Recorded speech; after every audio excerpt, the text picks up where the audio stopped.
Hi, I'm Charmaine Ironside, the creator of the Diet Dropout online coaching program, and I'm here today to teach you the number one reason why diets do not work, and they've probably failed you in the past. So you might have thought that you didn't succeed on a diet because your lack of willpower, or you didn't quite do it right, or it wasn't maybe the right plan for you. And I'm here to tell you that it doesn't matter what diet it is, they are just not set up for you to succeed long term.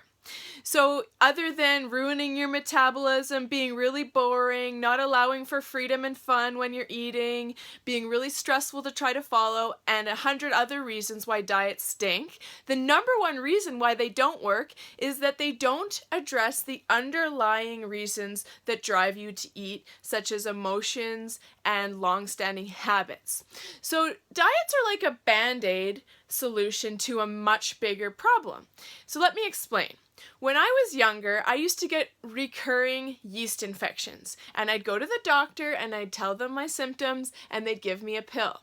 And I would continue the cycle. Every couple months I'd go back. Same yeast infection, same pill.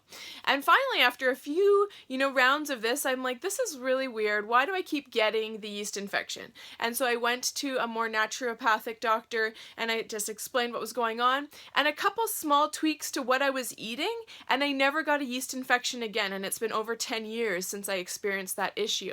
So, the pill was a medication that was acting as a band-aid on a deeper problem in my body. I wasn't metabolizing certain foods properly, so I was creating an excess of yeast. So no pill could ever fix that problem. Just like no diet can ever change the fact that at night when you're bored or sad or lonely, you go to the fridge or you go to the cupboard and you can't control what you do.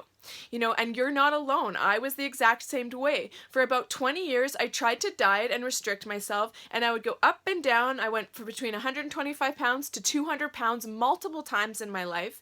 And so I realized finally that dieting was just getting me further away from my goals, and that I had to start looking deeper into myself for my triggers and what was causing me to eat uncontrollably when I wasn't physically hungry. For me, boredom was a big one. I also struggled with a lot of grief and sadness that I didn't know how to express, so my only coping mechanism was to eat and to eat. Stress is a big one. When I feel stress, I eat. And so over the last few years, I've gotten a lot better at dealing with what the real problem is instead of just eating and eating and eating and stuffing down the issues. So that's what I love to teach people, going deeper than just what you're eating, trying to always be on a diet. You have to go a little bit deeper than that if you want to escape that never-ending cycle of dieting, losing weight, gaining weight, losing weight, gaining weight, heartbreak, wasted money, wasted energy. If you want to be free from that, you got to dig a little deeper.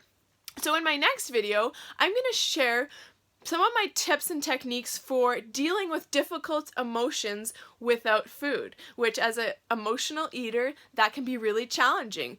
But all you can do is be aware and be loving with yourself and use some new techniques and approach your fat loss, fat release journey from a more loving perspective.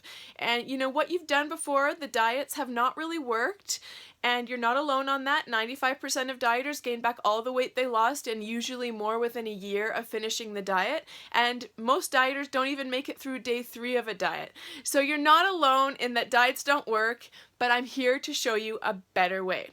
So stay tuned for how to get out of the emotional eating roller coaster, and I look forward to seeing you soon. Bye!